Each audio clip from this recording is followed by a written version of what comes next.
Shalom Bapak Ibu Saudara-saudari yang dikasihi oleh Tuhan Yesus Kristus. Sungguh bersyukur kita kembali dapat merenungkan firman Tuhan. Kita akan melanjutkan pembelajaran tentang tokoh-tokoh dalam Alkitab.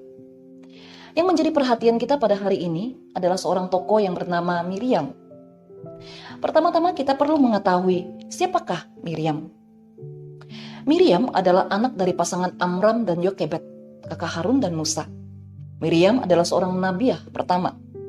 Dan Miriam bersama Harun dan Musa adalah pemimpin yang memimpin bangsa Israel.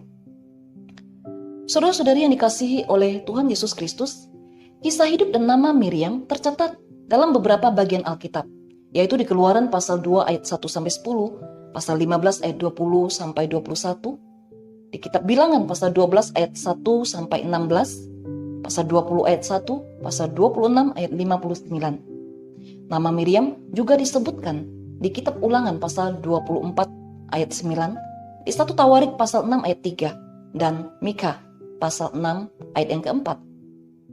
Saudara-saudara, ada beberapa hal penting yang dapat kita pelajari dari seorang Miriam, baik hal positif dan negatif. Yang pertama, Miriam adalah seorang yang bertanggung jawab. Saudara-saudara, kita tahu bersama bahwa Amram dan Yokebed, orang tua Musa, berusaha untuk menyembunyikan bayi mereka dari pembunuhan yang diperintahkan oleh Firaun kepada semua bayi laki-laki orang Ibrani yang lahir pada waktu itu. Namun, mereka tidak dapat menyembunyikan bayi itu lebih lama lagi. Sehingga demi keselamatan bayi Musa, mereka menaruhnya ke dalam sebuah keranjang kecil yang terbuat dari papirus dan dibuat tahan air. Kemudian keranjang itu ditaruh di tepi sungai Nil. Dan Miriam, yang pada saat itu masih berusia belia, namun dia adalah pribadi yang bertanggung jawab. Sehingga dia sungguh-sungguh menjalankan tugas yang diberikan oleh orang tuanya. Dia mengawasi adiknya dari kejauhan. Saudara-saudara, Miriam menjalankan tanggung jawabnya ini bukan hanya semata-mata demi mentaati perintah orang tuanya. Namun, sebagai kakak dari Musa, Miriam merasa memiliki tanggung jawab untuk memastikan bahwa adiknya itu baik-baik saja. Hal ini dapat kita baca di dalam Keluaran pasal 2 ayat yang keempat.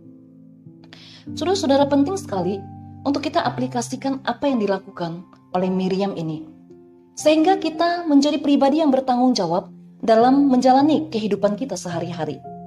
Baik itu di dalam kehidupan pribadi, dalam relasi kita dengan sesama, dan juga bertanggung jawab dalam relasi kita dengan Tuhan. Hal yang kedua, Miriam adalah seorang wanita yang pemberani.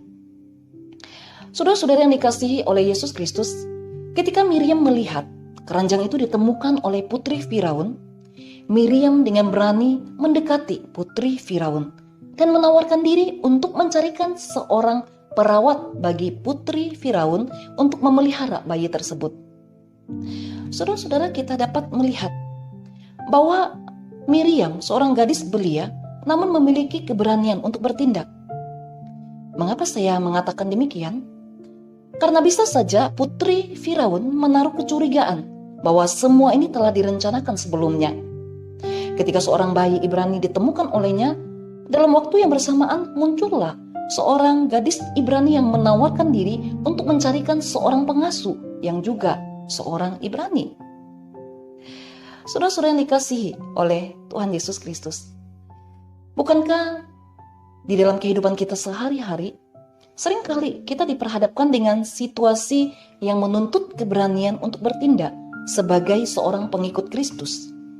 Misalkan, dalam hal menyatakan iman kita di tengah-tengah lingkungan yang belum percaya. Apakah kita berani menunjukkan cara hidup yang sesuai dengan firman Tuhan, walaupun hal itu secara duniawi tidak menguntungkan diri kita? Bahkan ketaatan kita dapat membuat kita dibenci, dimusuhi, dan ditolak. Namun, jika kita belajar dari sejarah gereja mula-mula, maka kita mendapati bahwa penderitaan sejak awal sudah menjadi bagian yang terus mengiring perjalanan gereja dan orang-orang Kristen di segala tempat sepanjang zaman. Oleh sebab itu, sebagai pengikut Kristus, kita harus berani mengambil sikap untuk hidup berbeda dari dunia ini. Saudara-saudara, apapun situasi yang mungkin kita hadapi, marilah kita tetap menunjukkan keberanian dalam menyingkapi semua itu. Saudara-saudara, hal yang ketiga yang dapat kita pelajari dari Miriam adalah Miriam dapat melihat bahwa segala sesuatu yang terjadi adalah karena campur tangan Tuhan. Saudara-saudara, dapat kita baca dalam Keluaran pasal 15 ayat 1 sampai 21. Perikop ini merupakan nyanyian Musa dan bangsa Israel dalam merayakan kemenangan yang Allah berikan kepada mereka ketika menyeberangi Laut Tebrau. Pada ayatnya yang ke-21 berbunyi, "Dan menyanyilah Miriam memimpin mereka. Menyanyilah bagi Tuhan, sebab ia tinggi luhur, kuda dan penunggangnya dilemparkannya ke dalam laut." Ketika nyanyian ini dinyanyikan oleh Musa, Miriam juga menyanyikannya. Miriam melihat semua yang terjadi atas bangsanya ada dalam pemeliharaan Tuhan.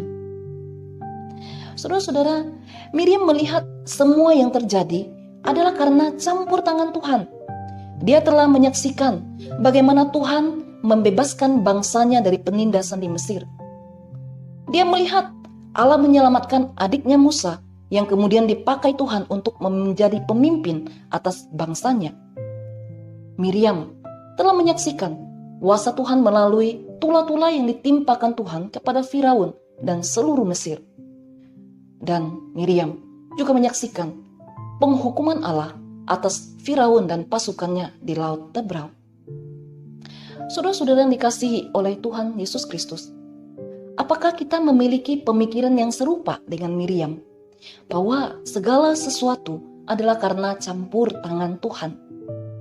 Ataukah ketika kita berhasil melakukan segala sesuatu, seperti usaha yang berkembang, pekerjaan yang lancar, lulus di salah satu perguruan tinggi dengan nilai terbaik, dan segala yang kita rencanakan dapat tercapai sesuai harapan, semua itu karena usaha dan kemampuan kita semata-mata? Karena kita rajin bekerja, karena kita rajin belajar. Saudara-saudara, hal ini tidaklah salah. Tetapi perlu kita sadari bahwa tanpa campur tangan Tuhan, segala upaya dan usaha kita pastinya tidak akan tercapai.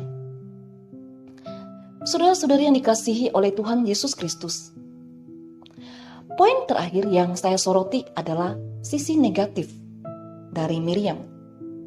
Dalam kitab Bilangan pasal 12, LAI memberi judul Pemberontakan Miriam dan Harun. Pada ayat pertama dan kedua berbunyi demikian.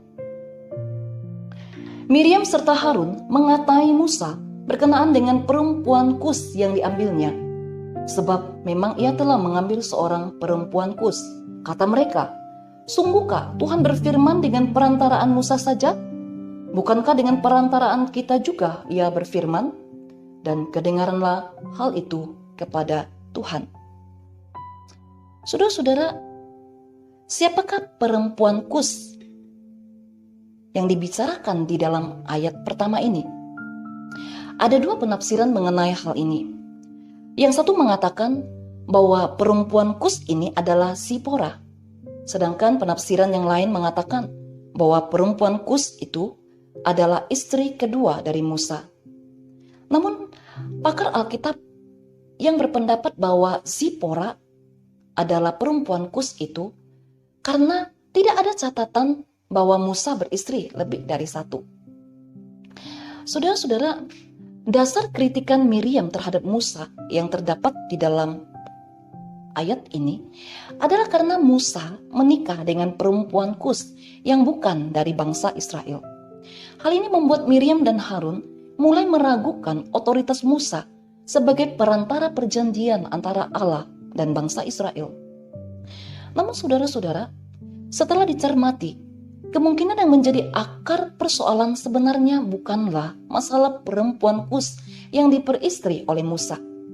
Persoalan yang sebenarnya adalah Miriam merasa iri terhadap Musa karena Musa mendapatkan keistimewaan di hadapan Tuhan. Saudara-saudara yang dikasihi oleh Tuhan Yesus Kristus, belajar dari kesalahan Miriam, berhati-hatilah supaya kita tidak jatuh dalam hal yang sama. Ketika melihat orang lain lebih baik dari kita, terkadang kita merasa iri. Entah itu teman kantor yang diberi perhatian lebih oleh atasan, atau juga teman sepelayanan yang diberi kepercayaan lebih besar. Kita tergoda untuk membandingkan diri kita dan jatuh dalam iri hati. Saudara-saudara, perlu diingat bahwa sebagai satu tubuh Kristus, hendaknya apa yang menjadi kelebihan kita dapat dipakai untuk menutupi kekurangan orang lain. Sehingga terciptalah komunitas yang saling melengkapi satu sama lain dengan mewujudkan karya Tuhan di muka bumi ini. Kiranya perenungan firman Tuhan ini memberkati kita semua. Ku datang dan ku bersujud di hadapan-Mu, ku rasakan indah hadirat-Mu. Telah ku buka